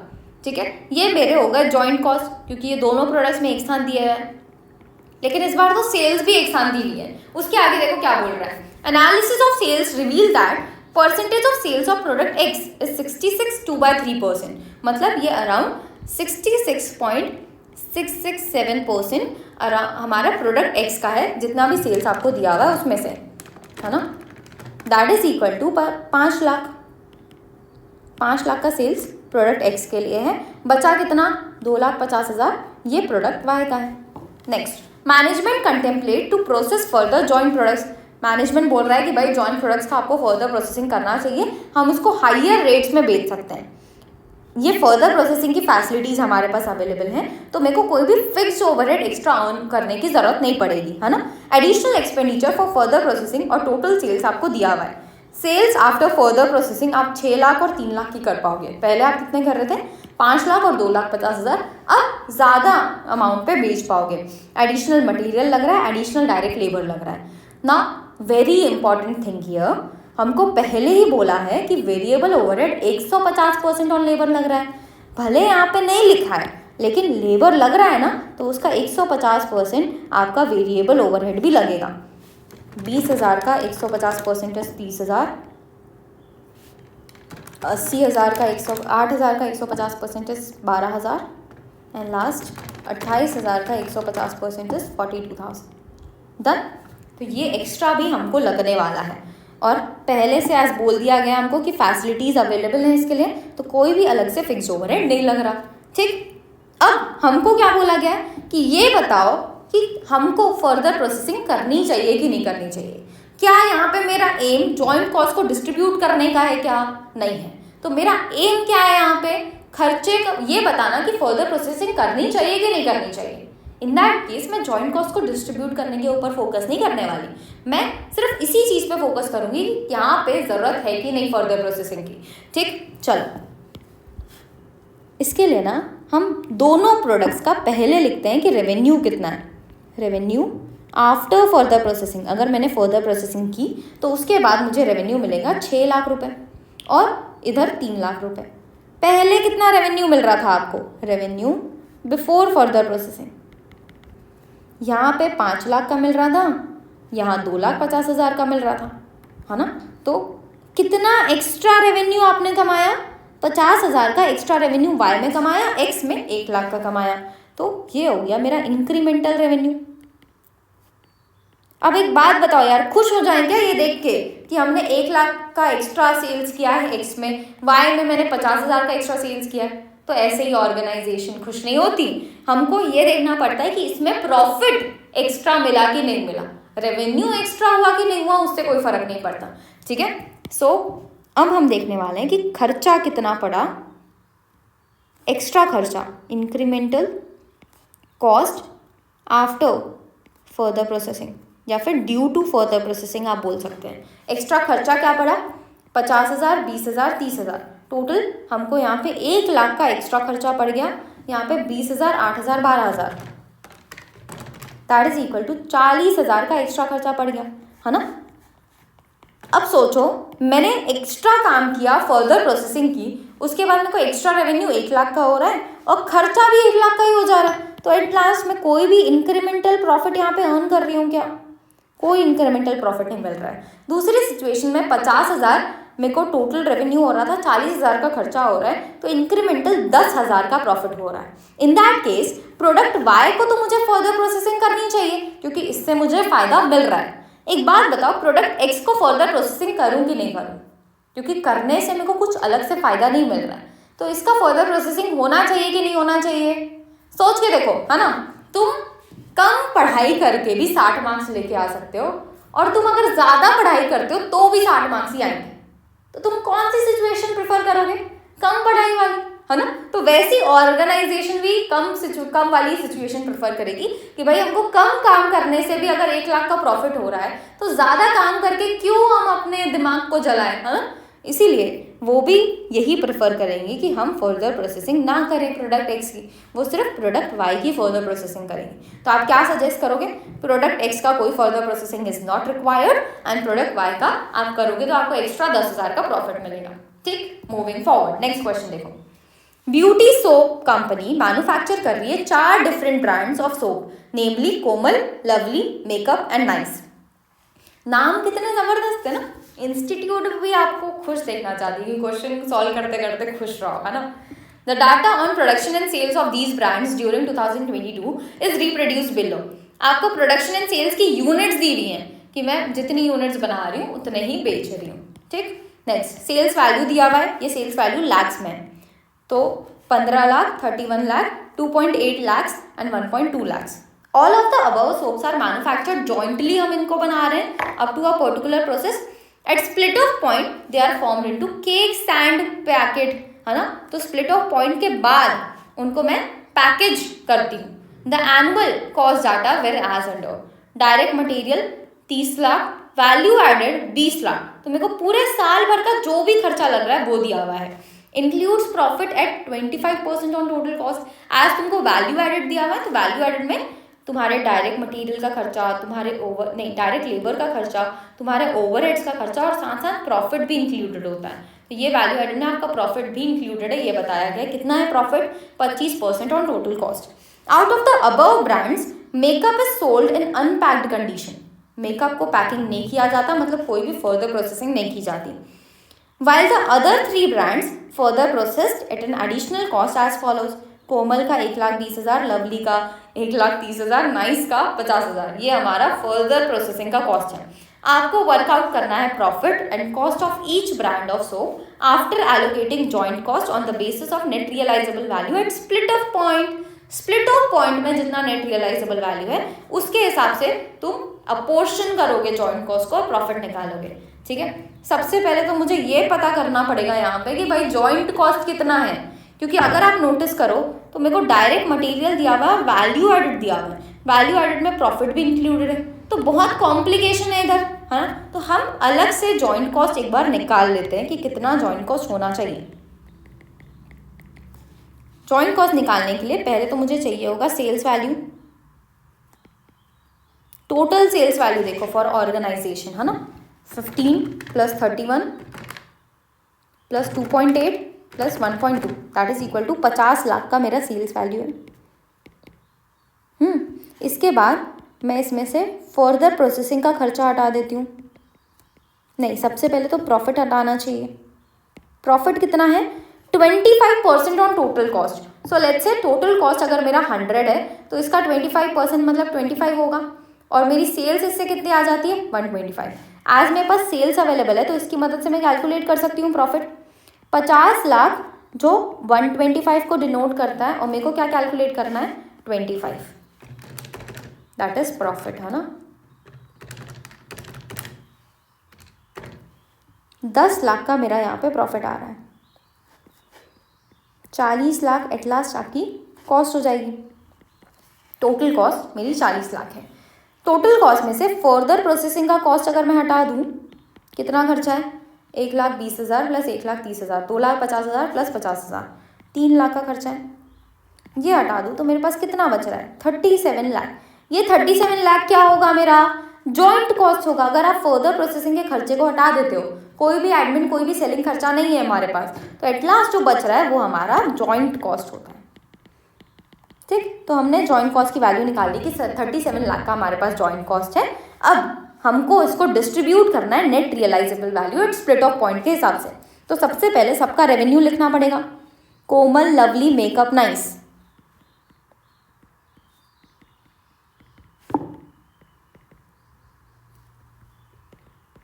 इनका जो टोटल वैल्यू है वो भी हम यहाँ पे शो करते जाएंगे, है ना। रेवेन्यू कितना है? 15, 31, 2.8, 1.2,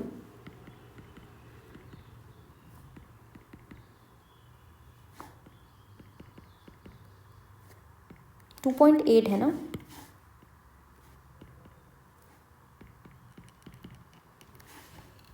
ठीक, टोटल कितना होता है? 50 लाख माइनस हमारा सेलिंग एक्सपेंस। सेलिंग एक्सपेंस नहीं है यार यहाँ पे, फर्दर प्रोसेसिंग कॉस्ट। आज हमको नेट रियलाइजेबल वैल्यू पे पहुँचना है तो हमको फर्दर प्रोसेसिंग कॉस्ट हटाना पड़ेगा। कितना है? 1,20,000, 1,30,000, और मेकअप में कुछ नहीं है, नाइस में 50,000।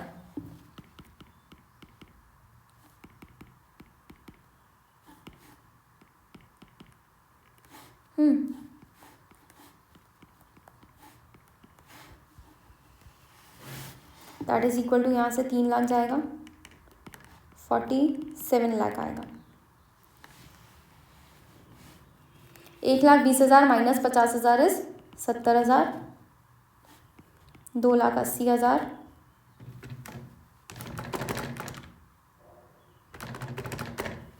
29,70,000 एंड लास्ट 13,80,000। ये हो गया हमारा net realisable value at split of point. इसके बेसिस में हम जॉइंट कॉस्ट को अपोर्शन करेंगे। जॉइंट कॉस्ट है कितना, 37 लाख का हमारा टोटल जॉइंट कॉस्ट है, मल्टीप्लाइड बाय इस पर्टिकुलर सिचुएशन में आपका नेट रियलाइजेबल वैल्यू है 13,80,000 डिवाइडेड बाय आपका टोटल नेट रियलाइजेबल वैल्यू कितना है 47 लाख। क्या मैं इसकी जगह ऐसा लिख सकती हूँ क्या, ये सारे जीरोस को काट के 37 डिवाइडेड बाय 47 इंटू 13,80,000 है ना। तो हम यही लिख देंगे ताकि सिंप्लीफाइड रहे हमारे लिए calculation.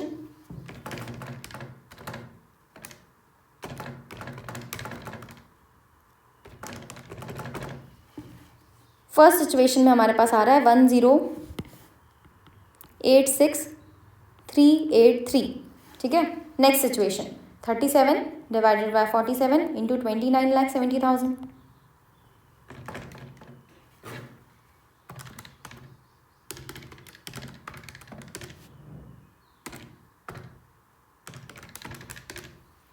that is equal to 23,38,085. Next,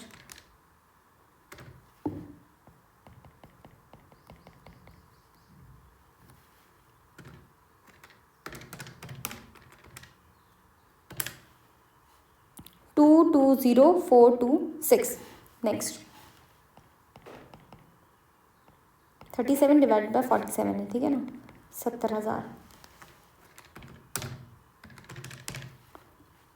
55,106 total कर लो, 108,6,383 plus 2,338,8085 plus 220,426 plus 55,106 that is equal to 37 lakh. जितना हमारा जॉइंट कॉस्ट है उसको पूरा अपोर्शन कर दिया हमने, है ना। ये सारी कैलकुलेशंस मैं यहाँ से हटाती हूँ।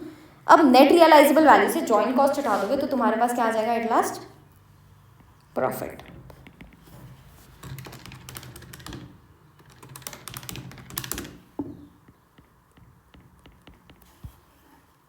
नेक्स्ट सिचुएशन में आएगा 631,915, 59,574, 14,894 एंड लास्ट सिचुएशन में हमारे पास 10 लाख का प्रॉफिट। ठीक, तो हमने फर्स्ट पार्ट खत्म कर लिया। नेक्स्ट क्वेश्चन में बोल रहा है find out the revised cost and profit on each brand if the company decide to sell all slopes at split of point. तो इस सिचुएशन में स्प्लिट ऑफ पॉइंट में बेच रहे हैं, तो हमने जैसा फर्स्ट क्वेश्चन देखा था उसी के जैसा है ना ये क्वेश्चन, है ना। स्प्लिट ऑफ पॉइंट में कोमल 4.5, lovely 6, 4 and 1.5 per unit price है यहाँ पे। चलो so Komal lovely makeup nice and total, इनका पहले मेरे को आउटपुट देखना पड़ेगा कितने यूनिट्स का है, 3, 5, 70 और 40।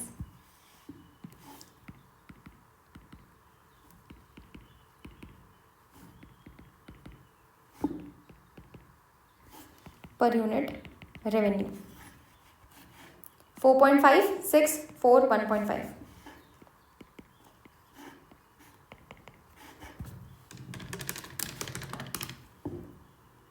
$13,50,000,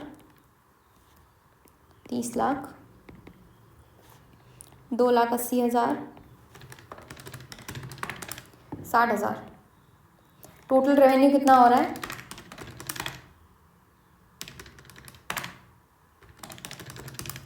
46,90,000 minus joint cost. Joint cost को आप कैसे अपोर्शन करें, तो यहाँ पे लिखा हुआ है assume that for allocation of joint cost net realisable value method is used. Net realisable value method में आप क्या करते हो, फर्दर प्रोसेसिंग का खर्चा माइनस करते हो, उसके बाद जो वैल्यू आती है उसी को लेते हो, है ना। तो वो हमने पहले से करके उसके हिसाब से जॉइंट कॉस्ट निकाल रखा है। तो यही सेम जॉइंट कॉस्ट को हम यहाँ पे बेसिस बनाएंगे। 10866383, 233808, 220426 एंड लास्ट 55106। टोटल 37 लाख का खर्चा है।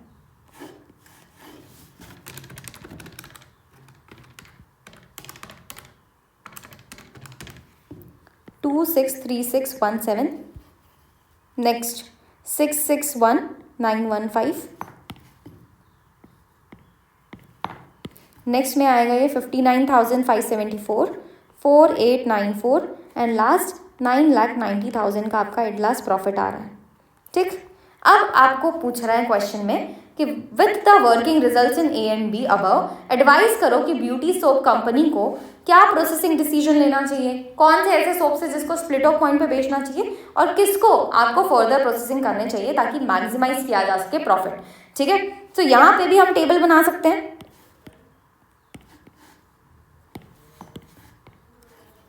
हम कंपेयर करेंगे कितना प्रॉफिट आफ्टर फर्दर प्रोसेसिंग कितना है and profit before further processing कितना है। आफ्टर फर्दर प्रोसेसिंग हमने पहले कैलकुलेट किया है एंड ये हमारा बिफोर फर्दर प्रोसेसिंग है। ठीक, कंपेयर कर लो। यहाँ पे 30,000 तुमने एक्स्ट्रा कमाया, यहाँ पे 30,000 का तुमको लॉस हो गया, यहाँ पे कोई भी चेंजेस नहीं है। यहाँ था 14,894, यहाँ है 4,894, मतलब 10,000 का तुमने एक्स्ट्रा प्रॉफिट कमाया। ठीक, तो ये हमारा हो गया इंक्रीमेंटल प्रॉफिट। फर्दर प्रोसेसिंग की वजह से तुमको 30,000 का एक्स्ट्रा प्रॉफिट मिल रहा है कोमल में, लवली में लॉस हो रहा है, मेकअप में कोई चेंजेस नहीं है क्योंकि इसमें हम फर्दर प्रोसेसिंग कर ही नहीं रहे, और नाइस में तुमको 10,000 रुपये का प्रॉफिट एक्स्ट्रा हो रहा है। इन दैट केस कोमल और नाइस में हम फर्दर प्रोसेसिंग करेंगे, लवली और मेकअप में हम कोई फर्दर प्रोसेसिंग नहीं करेंगे। Done, moving forward. Illustration number 15 देखो। In the course of manufacture of the main product P, हमने बाय प्रोडक्ट ए और बी भी बना लिए। जॉइंट एक्सपेंसेस ऑफ मैन्युफैक्चरिंग दिया हुआ है 1,19,550। All the 3 products are processed further and after separation sold as per details given below. हमने सबका फर्दर प्रोसेसिंग किया है और उसके बाद बेचा है। सेल्स दिया हुआ है, कॉस्ट इनकर्ड आफ्टर सेपरेशन दिया हुआ है, profit as a percentage on sales हमको दिया हुआ है। Total fixed selling expenses are 10% of total cost of sales which are apportioned on the 3 products in the ratio of 20:40:40. 10% किसका है? टोटल कॉस्ट ऑफ सेल्स का है ना। तो मेरे को पहले टोटल कॉस्ट ऑफ सेल्स निकालनी पड़ेगी। कैसे निकाल सकती हूँ? सेल्स में से प्रॉफिट को माइनस करोगे तो जो वैल्यू आती है वो टोटल कॉस्ट ही होती है ना। उसका 10% आपका सेलिंग एक्सपेंस होगा जो डिस्ट्रीब्यूट किया जाएगा 20:40:40 में।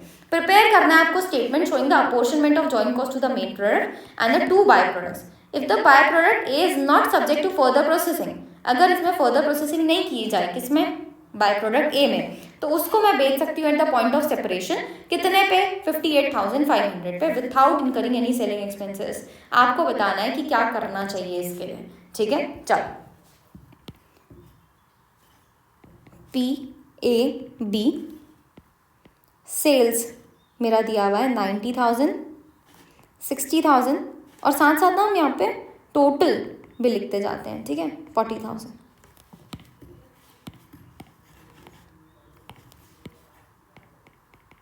Total is 1,90,000। ठीक, नेक्स्ट इसमें मैं प्रॉफिट हटा सकती हूँ। Profit as a percentage of sales ही दिया हुआ है। 90,000 का 25% इज 22,500। नेक्स्ट 60,000 का 20% इज 12,000। 40,000 का 15% इज 6,000। रिड्यूस कर दो यहाँ से, ये 22,500 है। ठीक है, 90,000 माइनस 22,500 इज 67,500। यहाँ आ रहा है 48,000, यहाँ आ रहा है 34,000। टोटल में देख लो 40,500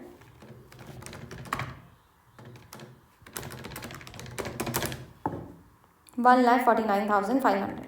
ठीक है, नेक्स्ट इसके बाद ये तो हो गया मेरा टोटल कॉस्ट ऑफ सेल्स।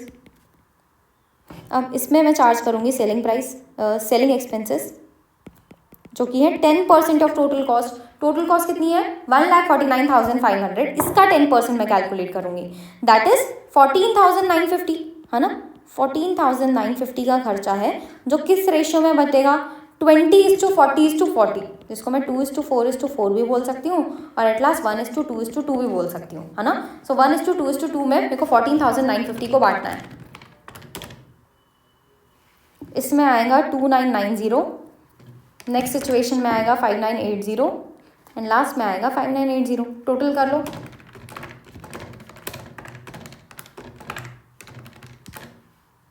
$14,950, ठीक। 67,500 minus 2,990, that is equal to 64,510. 48,000 minus 5,980 is 42020. 34,000 minus 5,980 is 28020, and last 149500 minus 14,950 is 134,550, ठीक। नेक्स्ट इसके बाद हमको क्या दिया हुआ है? कॉस्ट आफ्टर सेपरेशन दिया हुआ है। मैं अगर ये हटा दूं तो मेरे पास क्या बचेगा? एट लास्ट जॉइंट कॉस्ट बचेगा, जो पूरा अपोर्शन हो चुका होगा, है ना। 6,000, 5,000, 4,000, total 15,000, that is equal to 58,510, 37,020 and 24,020, और लास्ट में हमारे पास आ रहा है 1,19,550, ठीक। ये हो गया हमारा सारा खर्चा, मतलब प्रॉफिट, सॉरी जॉइंट एक्सपेंस।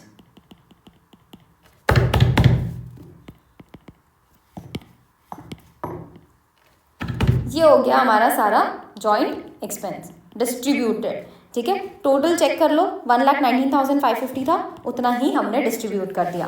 अब इसके बाद क्वेश्चन में बोला जा रहा है कि अगर बाय प्रोडक्ट ए का मैं फर्दर प्रोसेसिंग ना करूं तो उसको मैं कितने पे बेच सकती हूँ? 58,500 बाय प्रोडक्ट ए।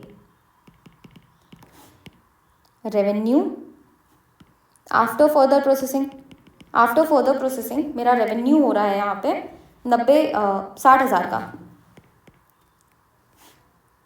रेवेन्यू विथआउट फर्दर प्रोसेसिंग कितना दिया हुआ है? 58,500।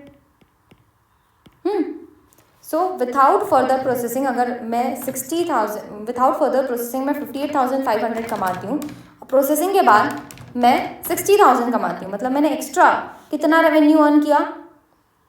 इंक्रीमेंटल रेवेन्यू है 1,500, ठीक है। अब अगर आप कॉस्ट देखो, कॉस्ट आफ्टर फर्दर प्रोसेसिंग, और we can say incremental cost due to further processing कितना है?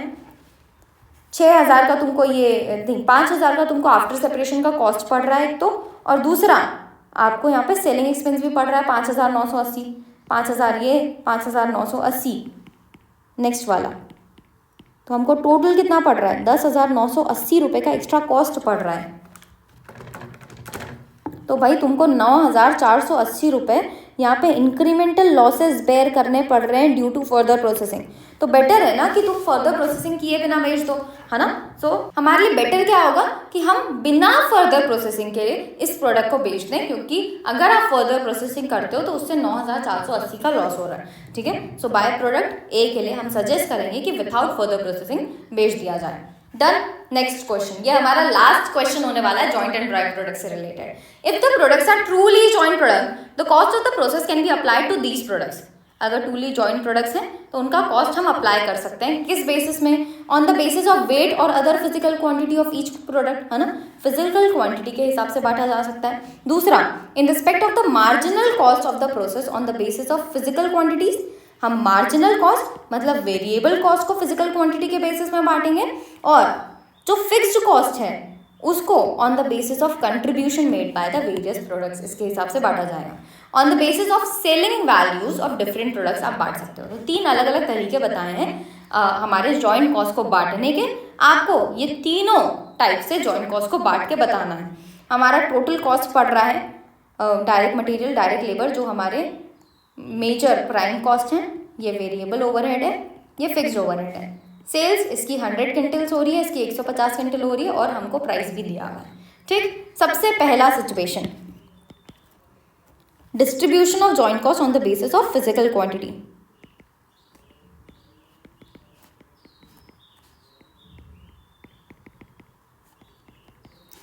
तो मेरे पास दो प्रोडक्ट्स हैं ए बी, इनकी क्वांटिटी कितनी है 100 और 150 क्विंटल, है ना।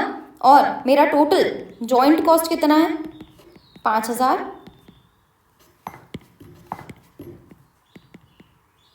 Plus 3000 plus 2000 plus 2000। हम सारे खर्चों को क्वांटिटी के हिसाब से बांट रहे हैं, ठीक। सो 5 + 3 + 2 + 2 दैट इज इक्वल टू 12000 का खर्चा है। टोटल क्वांटिटीज कितनी है 250। तो 12000 डिवाइडेड बाय 250 इंटू 100, और यहाँ पे 12000 divided by 250 into 150 that is equal to 4800 and 7200। Total देख लो, ठीक। तो ये हमने डिस्ट्रीब्यूशन कर दिया फर्स्ट सिचुएशन में। सेकेंड सिचुएशन में हमको बोल रहा है कि भाई वेरिएबल खर्चों को फिजिकल क्वांटिटी के हिसाब से बांटो। कौन कौन से वेरिएबल खर्चे हैं, जो आपका मेजर खर्चा होता है वो वेरिएबल होता है, वेरिएबल ओवरहेड जो दिया हुआ है वो, इनको हम फिजिकल क्वांटिटीज के हिसाब से बांटेंगे। और जो आपका फिक्स्ड ओवरहेड है उसको कंट्रीब्यूशन के हिसाब से बांटेंगे। कंट्रीब्यूशन मतलब क्या होता है समझना। कंट्रीब्यूशन मतलब जितना भी आपका सेल्स वैल्यू है माइनस सारे वेरिएबल खर्चे, तो जो अमाउंट आता है उसको हम कंट्रीब्यूशन बोलते हैं, ठीक। सो सबसे पहले मुझे यहाँ पे सेल्स चाहिए प्रोडक्ट ए और बी की, साथ साथ में टोटल भी हम लिखते जाएंगे, ठीक। ए का सेल्स है 100 क्विंटल्स 80 रुपये पर क्विंटल के हिसाब से, तो ये हो गया 8000। नेक्स्ट 150 इंटू 40, ये हो गया 6000। टोटल हम यहाँ पे 14000 का सेल्स कर रहे हैं, माइनस पहले मैं क्या माइनस करूँगी वेरिएबल कॉस्ट। वेरिएबल कॉस्ट कौन कौन से हैं 5 3 2 10,000 का टोटल वेरिएबल कॉस्ट है, ठीक। ये 10,000 का वेरिएबल कॉस्ट ए और बी में किस बेसिस में डिवाइड होगा क्वांटिटीज़ के बेसिस में।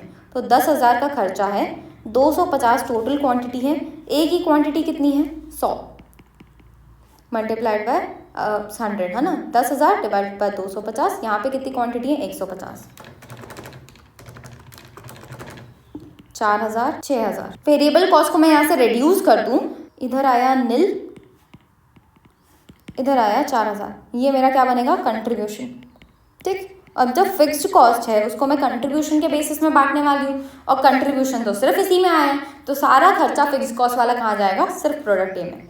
कितना खर्चा है 2000, यहाँ कुछ नहीं गया, 2000 माइनस किया हमने, तो 2000 का प्रॉफिट आ रहा है प्रोडक्ट ए में, और बी में हमारे पास कुछ भी नहीं है, ना प्रॉफिट ना लॉस, और यहाँ एट लास्ट टोटल ऑर्गेनाइजेशन का 2000 का प्रॉफिट है। On the basis of sales value, ये तो बड़ा ही आसान है, ए बी टोटल सेल्स 8000 6000 14000, है ना।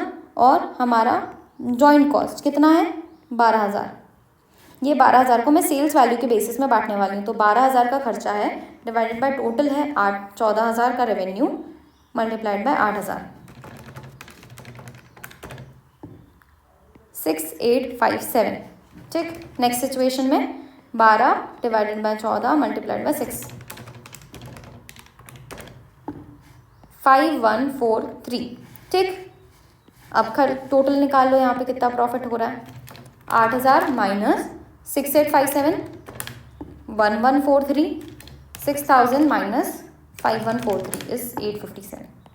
डन। बहुत ही सिंपल सा क्वेश्चन था, इसके अंदर हमको बता दिया गया था कि क्या करना है, और एट लास्ट अगर आप देखो तो हर एक क्वेश्चन में मुझे सिर्फ बताया हुआ था, और जो बताया हुआ था हमने वैसे ही क्वेश्चन को सॉल्व किया है ना। इतने सारे क्वेश्चन सॉल्व करने के बाद आई होप आपको अच्छे से क्लैरिटी आ गई हो कि जॉइंट और बाय प्रोडक्ट्स में हो क्या रहा है ना। अब आई सजेस्ट यू कि यही क्वेश्चंस को बहुत अच्छे से प्रैक्टिस कर लो, एंड इफ़ यू वांट आप जाके प्रीवियस अटेम्प्ट के क्वेश्चंस को भी सॉल्व कर सकते हो, और बचे हुए स्टडी मैट के क्वेश्चंस को भी सॉल्व कर सकते हो, आपको बढ़िया से क्लैरिटी आ जाएगी, ठीक है। अगली क्लास में हम अगले टॉपिक के साथ स्टार्ट करेंगे। Till than happy learning.